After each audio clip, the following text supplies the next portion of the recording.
नमस्कार मित्रांनो, माझं नाव प्रथमेश. मी पुणे हाऊसिंग बोर्ड येरवडा येथे राहतो आणि माझ्या आयुष्यात घडलेली गोष्ट आज मी तुम्हाला सांगतो आहे. ती भयानक घटना 4 वर्षापूर्वी घडली होती. तेव्हा मी 17 वर्षाचा होतो. मी जिथे राहतो तिथून थोड्याच अंतरावर एक कॉलेज आहे. त्या कॉलेजचा कट्टा म्हणजे आमचं रोजचं भेटण्याचा स्पॉट. मित्रांच्या गप्पा गोष्टी आणि प्लॅनिंग सगळे तिथेच व्हायचं. शनिवार आणि रविवार म्हणजे तिथे मिळून पार्टी हा ठरलेला कार्यक्रम. तर झालं असं की त्या दिवशी माझा वाढदिवस होता. आम्ही आमच्या कट्ट्यावर बसून पार्टी करायचं ठरवलं. आम्ही सगळ्यांनी तेव्हा आमचं पिणाऱ्यांच्या दुनियेत नवीन पदार्पण होतं. म्हणजे आम्ही बिअर प्यायला नवीन सुरुवात केली होती. आम्ही सगळे कट्ट्यावर जमलो. शनिवारचा तो दिवस होता. रात्रीचे 9 वाजून गेले होते. पण कॉलेजचा तो कट्टा एका साईडला होता आणि समोरच मोठं वडाचं झाड होतं. त्यामुळे कट्ट्यावर सहसा कोणी येत नसे. एकदम काळोख असायचा. नेहमी मित्रांना वाढदिवसाचा केकसुद्धा आणला होता. केक कापला आणि अंधाराचा फायदा घेत आम्ही प्यायला सुरुवात केली.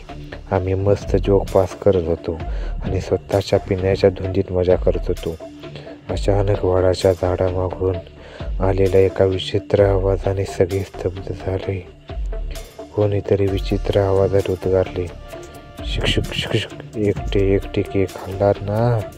आधी घाबरलो, नंतर विचार केला की कोणी मित्रांनीच झाडाच्या मागून आवाज काढला असेल, म्हणून आम्ही शिव्या द्यायला बोललो. चल आता मूड खराब करू नको, पार्टी जॉईन कर. समोरून काहीच उत्तर आलं नाही. आम्ही त्याकडे दुर्लक्ष केलं आणि परत प्यायला सुरुवात केली. रात्रीचे 11:30 वाजले असतील. आमची बिअर संपली होती. पण माझा मित्र सादिक याला अजून प्यायची होती, म्हणून तो म्हणाला, मी अतुलला घेऊन जातो, तुम्ही तीच बसा, आम्हाला पण थोडी केक लागली होती. आम्ही होकारार्थी मन हलवलं व दोघे निघून गेले. आम्ही दोघं आता बसून गप्पा मारत होतो. तेवढ्यात परत अचानक तोच आवाज शुक शुक म्हणून आला. पण आता तो झाडाच्या मागून नव्हे तर झाडावरून आला. म्हणून आम्ही वर पाहिले आणि अंगाचा थरकाप उडाला. एक विचित्र आकृती त्या झाडावर बसली होती आणि आम्ही जसे वर पाहिले तशी त्या आकृतीने त्या झाडावरून दुसरीकडे उडी मारली आणि क्षणात अदृश्य झाली.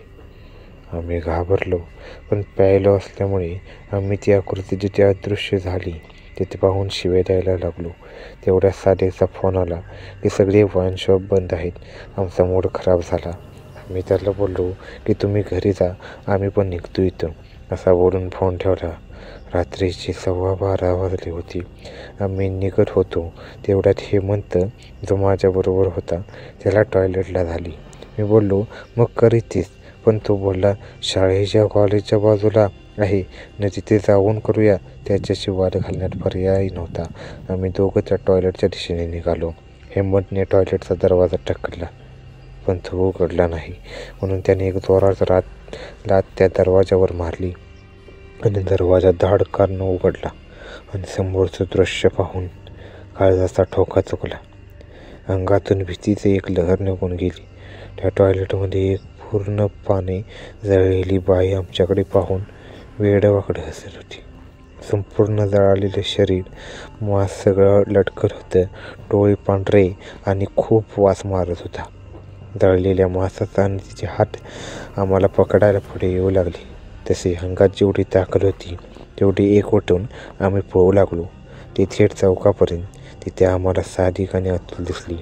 आमची सगळी नशा उतरली आणि आम्ही घडलेला सगळा प्रकार त्यांना सांगितला. हे ऐकून ती सुद्धा शॉक झाली. नंतर कळलं की ती अमावस्येची रात्र होती आणि तेव्हा आम्ही कट्ट्यावर जाणं बंद केलं.